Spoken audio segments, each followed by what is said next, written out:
Kosem Sultan, born Anastasia, around 1589 on the Aegean island, began life far from the grandeur of the Ottoman court.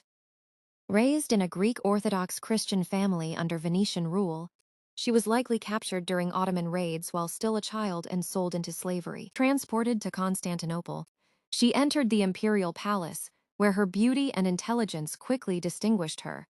There she received the name Mapekar, meaning moon-faced, while the nickname Kosem came to symbolize leadership, authority. Her striking appearance, education and talent attracted Sultan Ahmed I, who elevated her to the position of Haseki, or chief consort. Their relationship appears to have been unusually affectionate and genuine for an imperial marriage.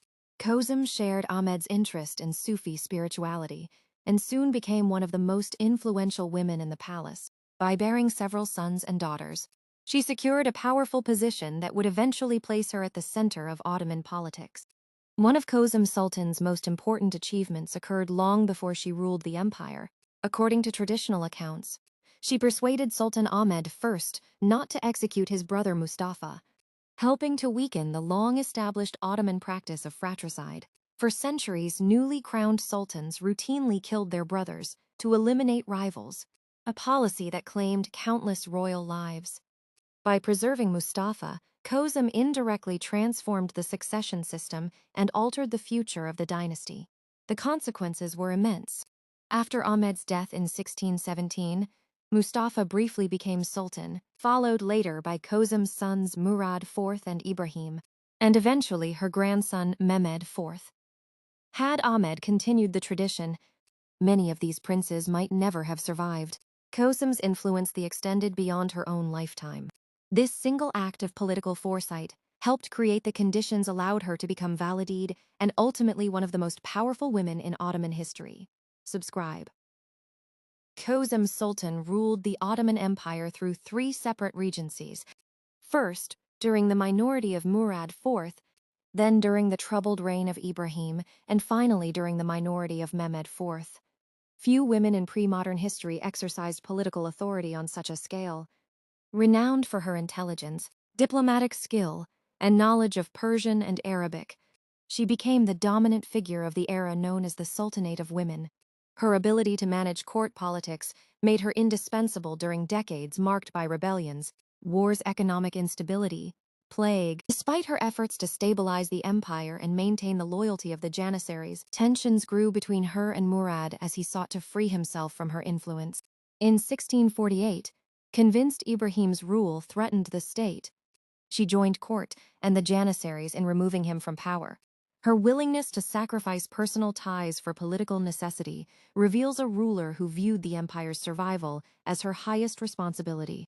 Alongside her political career, Kosem Sultan earned a reputation for remarkable generosity to ordinary people. She regularly gave money to the poor, visited prisons, paid the debts of prisoners so they could regain their freedom. She helped poor families provide dowries for their daughters and arranged marriages who otherwise lacked support. Having entered the Ottoman palace as a slave herself, she showed concern for enslaved and orphaned girls. She provided dowries, housing, financial assistance to young girls who lacked family or resources. Ottoman records say that she often freed her female slaves after only a few years of service, granting them salaries and ensuring they could marry and begin independent lives. Beyond these personal acts of kindness, she funded mosques, fountains, schools, etc. Her compassion reflected a deep understanding of hardship, shaped by her own extraordinary journey from slavery to the heights of Ottoman power. Are you guys liking these episodes? Subscribe. Kosem Sultan's final years were marked by a fierce power struggle with her daughter-in-law, Turhan Sultan, determined to maintain her influence. Kosem reportedly planned to depose the young Sultan Mehmed IV and replace him with another prince whose mother posed less of a political threat. However, Turhan learned of the plot and moved first. On September 2, 1651, Kosem was assassinated in her chambers at Topkapi Palace, reportedly strangled with either her own braids or the cords of a curtain. Her death ended more than 40 years of extraordinary political influence. Despite the controversies surrounding her career, the public mourned deeply.